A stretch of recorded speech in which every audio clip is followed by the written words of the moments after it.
ओम नमो भगवते वासुदेवाय। ओम नमो भगवते वासुदेवाय। ओम नमो भगवते वासुदेवाय। ओम ज्ञानाय नमः। सार्थ ज्ञानेश्वरी, दिवस 200, अध्याय 9, राजविद्या राजगुह्य योग। श्री गणेशाय नमः। अहम गति भर्ता प्रभु साक्षी निवास शरणम सुरुत प्रभव प्रलय स्थानम निधानम अन्वयम बीजम अस्मि। प्राणीमात्रांना कर्मानुसार प्राप्त होण्याजोगी गती म्हणजे विश्रांती स्थान वा परमधाम मी आहे।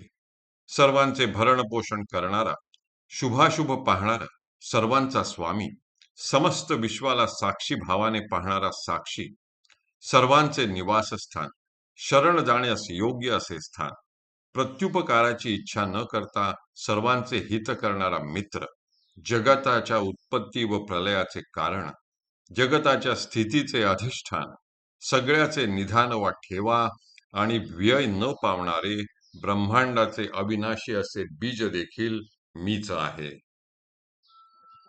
हे चराचर आघवे, जिये प्रकृती आत साठवे, ते शिणरी जेथ विसवे, ते परमगती मी।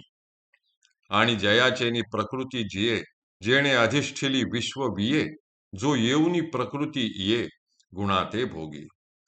तो विश्वश्रियेचा भरता, मी चिगा येथ पंडुसुता, मी गोसावी असे समजता त्रैलोक्याचा।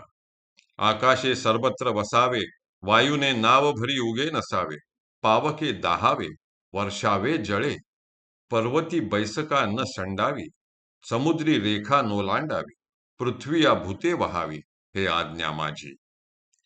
हे स्थावर जंगमात्मक चराचर विश्व, जी प्रकृती आपल्या आत सामावून घेते, ती माया व प्रकृती शिणली म्हणजे श्रम पावली असता ज्या ठिकाणी विसावते, ती परमगती व ते उत्तम स्थान मीच आहे।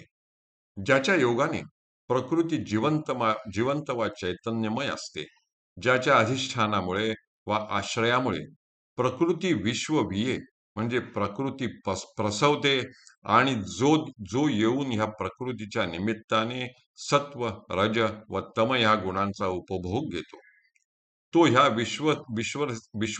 विश्वश्रीचा भरता, हे पंडसुता मीच आहे। या समस्त त्रैलोक्याचा गोसावी म्हणजे स्वामी व धनी मीच आहे। आकाशाने सर्वत्र वसावे म्हणजे असावे, वायूने नाव भरी म्हणजे क्षणभर देखील उगे म्हणजे स्वस्थ नसावे, अग्नीने दहावे म्हणजे जाळावे, आणि जलाने वर्षाव करावा।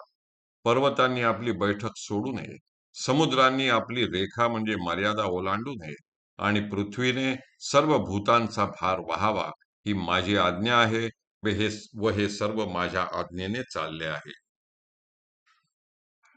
म्या बोलविल्या वेदू बोले, म्या चालविल्या सूर्यू चाले, म्या हालविल्या प्राणू हाले, जो जगाते चाळिता। मियाची नियमिलान साता, काळू ग्रासितसे भूता, ये म्हणिया गते पंडुसुता, सकळे जयाची।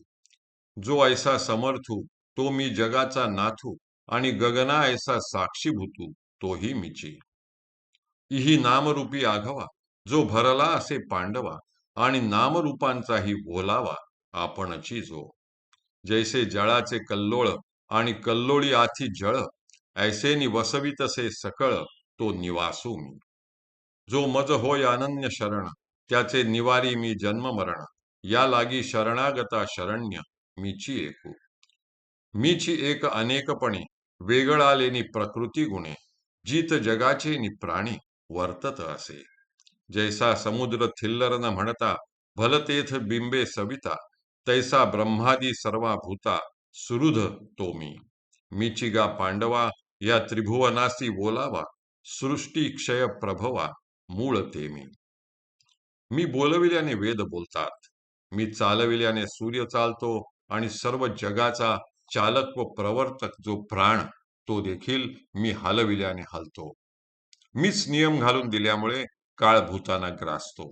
हे पंडुसुता, आतापर्यंत सांगितलेले सगळे ज्याच्या आज्ञेत वागतात, जो असा समर्थ आहे, तो ह्या जगाचा नाथ मी आहे, आणि गगनासारख्या सर्व व्यापी व सर्व साक्षी, तोही मीच आहे. अशा नामरूपाने जो सर्वत्र भरून राहिला आहे आणि नामरूपांचाही जो बोलावा म्हणजे जिव्हाळा, ओलावा व आधार आहे, तोही मीच आहे. ज्याप्रमाणे जळाचे कल्लोळ म्हणजे लाटा होतात आणि लाटांमध्ये जसे जलच असते, त्याप्रमाणे जेथे सर्व जग वसविले जाते, ते निवासस्थान मी आहे. म्हणजेच जग माझ्यात आहे व मी जगात आहे. जगात व माझ्यात अभेद आहे. जो मला अनन्य भावाने शरण येतो, त्याचे जन्म मरणरूपी भोग मी निवारण करतो. या लागी म्हणजे यासाठी शरण आलेल्यांना शरण्य म्हणजे शरण येण्यास योग्य असा मीच एक आहे. मी एकच असून अनेक नामरूपांनी प्राणीमात्रांच्या वेगवेगळ्या प्रकृती गुणांनुसार म्हणजे स्वभावांनुसार जिवंत असलेल्या ह्या जगात प्राणरूपाने वास करतो. ज्याप्रमाणे हा समुद्र आहे आणि हे थिल्लर डबके आहे असा भेद न करता सविता म्हणजे सूर्य वाटेल तेथे प्रतिबिंबित होतो, त्याप्रमाणे हा ब्रह्मदेव आहे आणि हा क्षुद्र कीटक आहे असा भेद न करता ब्रह्मादी सर्व भूतांचा सखा हितकर्ता सुहृद तो मी आहे. बा अर्जुना, ह्या त्रिभुवनाचा बोलावा म्हणजे जीवन मीच आहे आणि ह्या सृष्टीच्या उत्पत्तीचे, स्थितीचे व क्षयाचे मूळ व कारण मी आहे. हरिः ओम, हरिः ओम, हरिः ओम. हरये नमः, हरये नमः, हरये नमः.